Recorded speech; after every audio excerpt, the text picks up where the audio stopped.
all abs. We know that. The golden Oh boy, yeah. my man. Great to hear you. Great to see you. Great to hear from you.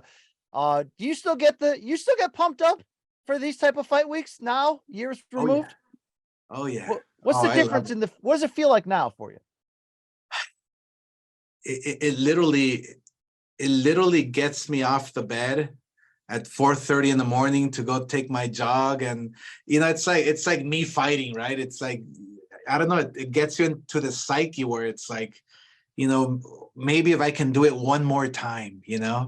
Yeah. and yeah, it's like that feeling is never gone. I mean, and that's why I love promoting and being involved in these big fights, because it keeps me motivated, but it keeps me alive, Yeah. you know. Yeah. Well, that's a big one to get alive for Saturday night. Tank Davis, King Ryan Garcia.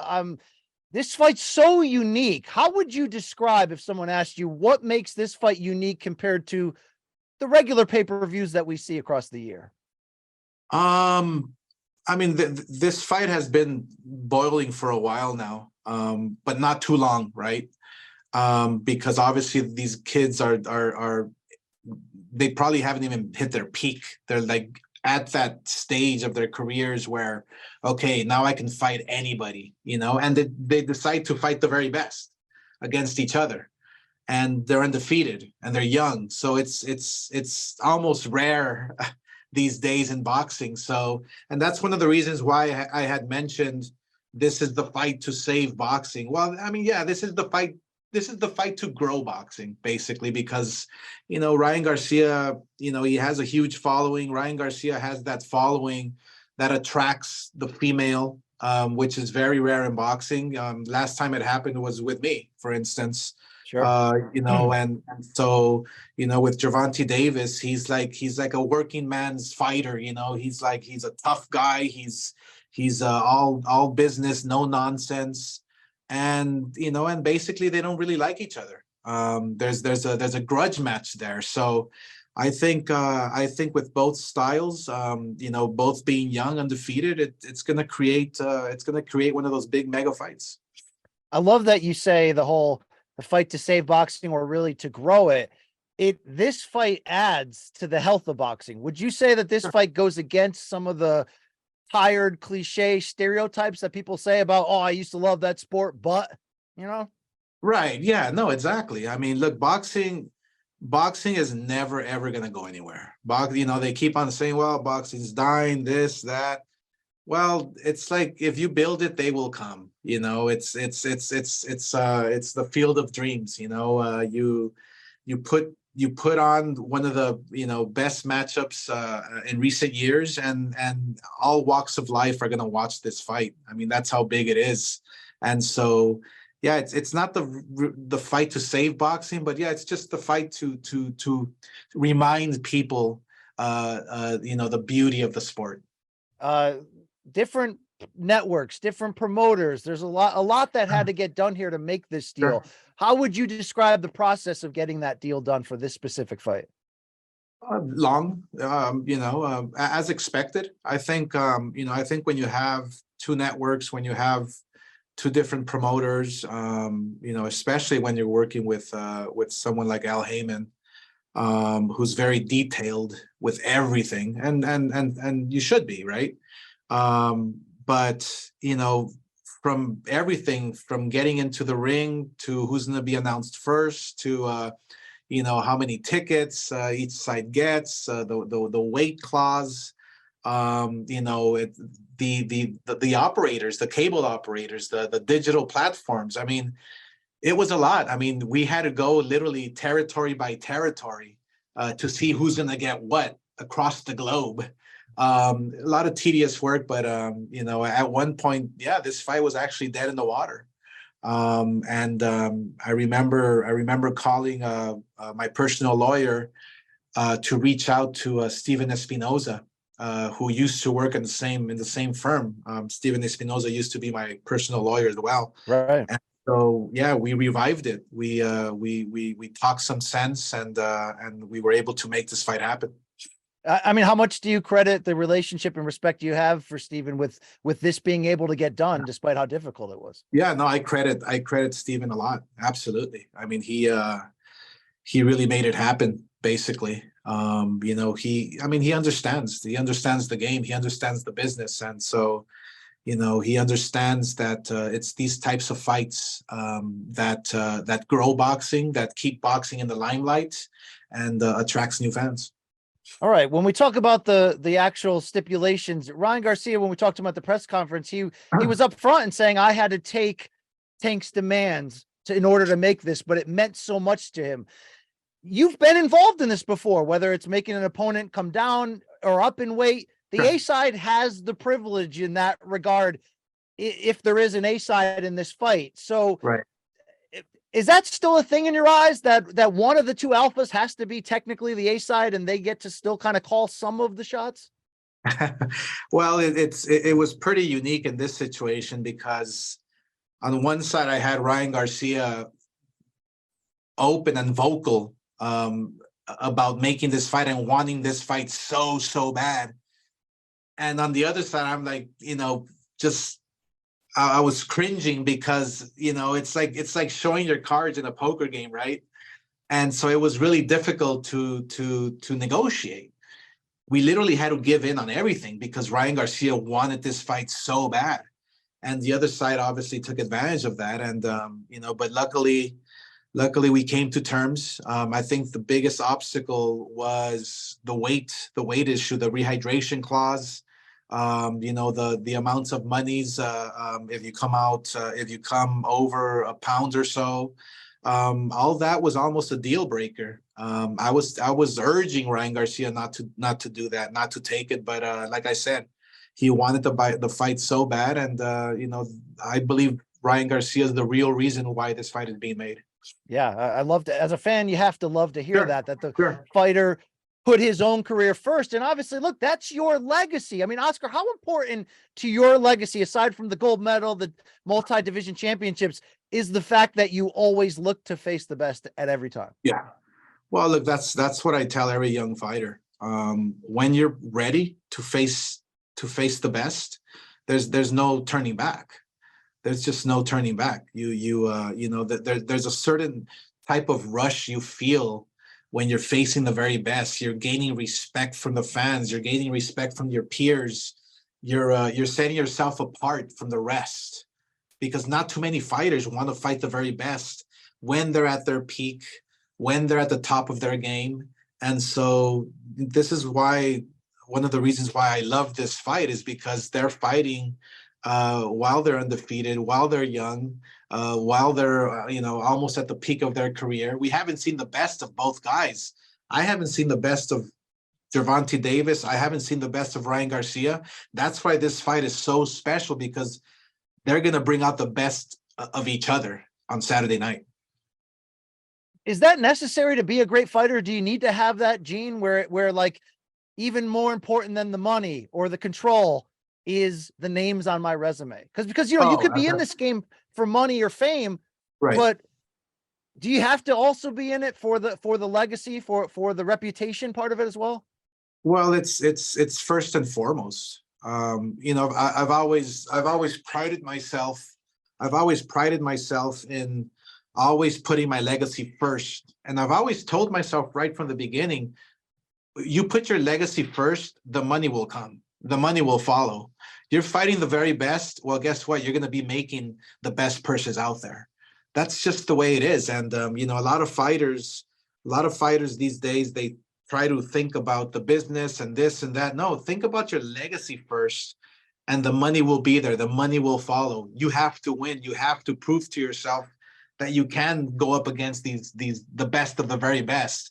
There's no line in boxing. I mean, you know, it's once you're in the ring facing you know, these fighters that they call tomato cans, you know, people know, you know, yeah, you might get a first round knockout, but it doesn't do anything for your legacy, for your career, for your confidence. Because once you step up against a real fighter, a fighter who is a tough fighter like Gervonta Davis or Ryan Garcia, who's undefeated, that's when you really test yourself. That's when you really, you bring out the best in you, and that's when you know if you're a legend or not. I mean, do you think we put too much value on on being unbeaten? I mean, is that like a byproduct of the Mayweather era? Like, not Floyd's fault, but do you think people focus too much on that? Well, look, I mean, when I was promoting Floyd, I believe it was about 10 fights that Golden Boy put together for him. The opponents that we chose were, for that matter, to protect the O. And that's no secret in the game. I mean, that's the exact reason why Floyd Mayweather was facing Juan Manuel Marquez, was facing, a faded Mosley, was facing, other fighters, in his resume that kept him undefeated.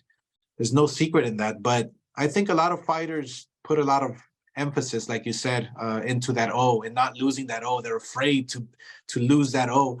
What I say is, look, it doesn't matter when you're in a great fight.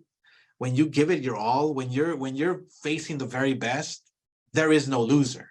Yeah. I mean, you actually come out winning at the end of the day if you put on a great performance. Do you feel like your first fight with Shane Mosley was almost that same way? Yeah, absolutely. I mean, look, I remember facing Shane Mosley at the Staples Center for the first time, where nobody wanted to fight Shane Mosley. Everybody was scared. My gosh, I mean, he's the toughest guy out there. And it's like, okay, well, I'll fight him. I mean, if I'm going to build my career and my legacy, I want to fight the very best. And I have to go through Shane Mosley. I mean, do you think about losing? Yeah, it crosses your mind, but what overcomes that is legacy. You think about, my gosh, if I give a great performance, if I win, like, you go into a fight like that thinking you're not going to lose whatsoever. You think about just going out there, performing, and coming out winning. Is there any fight, and I know we just referenced the Mosley one, but is there any fight that you feel like is comparative to where Ryan is in his career and what he might be feeling entering such a big test, the most dangerous test of his career, no doubt. Yeah. Also the biggest fight of his career. Does it remind you of any of your fights in that regard? Yeah, it's a good question. It might be the Trinidad fight, could be close. Yeah. The fight to save boxing, which was billed by Don King and Bob Arum back in the day. But yeah, we were both undefeated. We were young, top of our game, two of the best welterweights in the division. It kind of does remind me of this, and it's exciting. It's exciting because I know how big this fight can get. I know how fast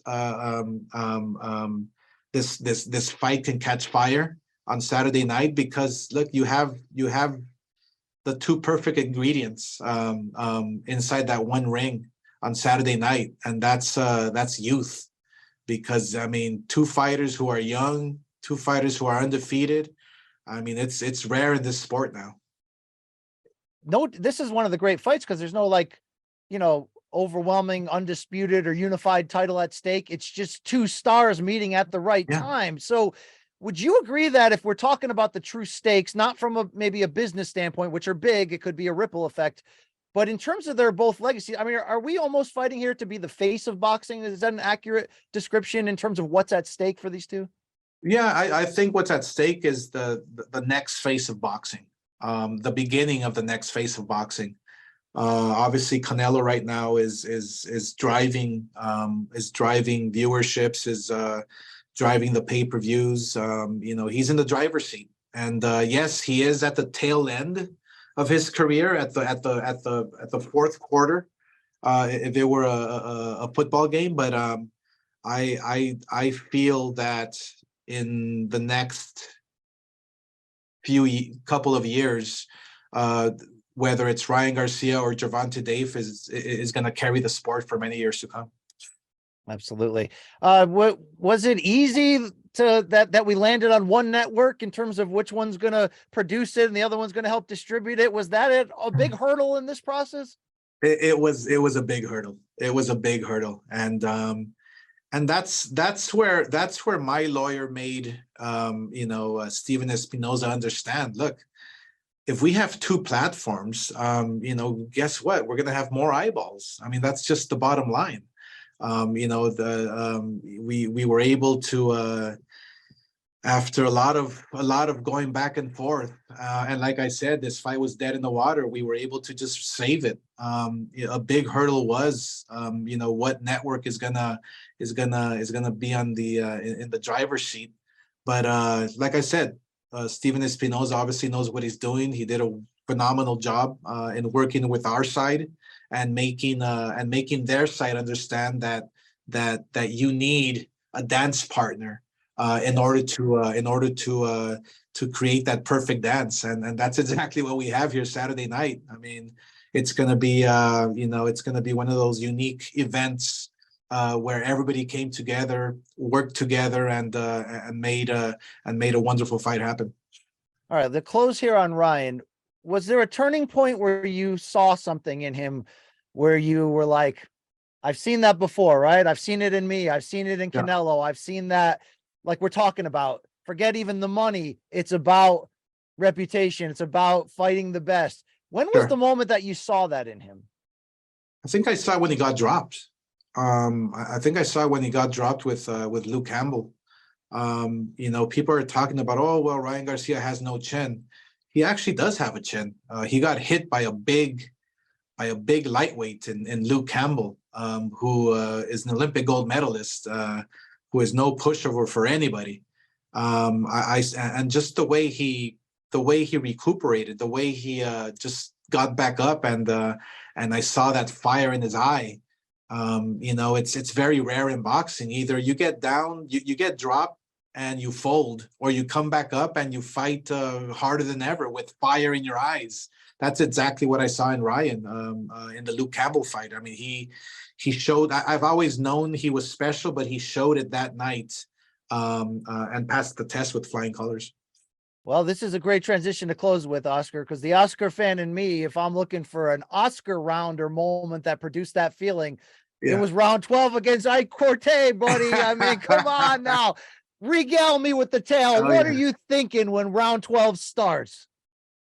Round 12 starts. I mean, I'm thinking, shit, I gotta knock this guy out or win impressively. Every time I went out in my fights, I was always about the public. Are they cheering for me? Are they cheering for us both fighters? Are we giving them their money's worth? Like, I always thought about that, and it made me fight even harder. So that's why I fought with a lot of passion. Well, that last 12th round, you left no doubt it was arguably the best moment, top, of your great pro career. But Hall of Famer Oscar, thank you for the time. Appreciate you opening the hatch, telling us how these details went down. The great news is it's happening. We're going to see it Saturday night. Thanks. Best of luck to you guys. Thanks, brother. Appreciate it.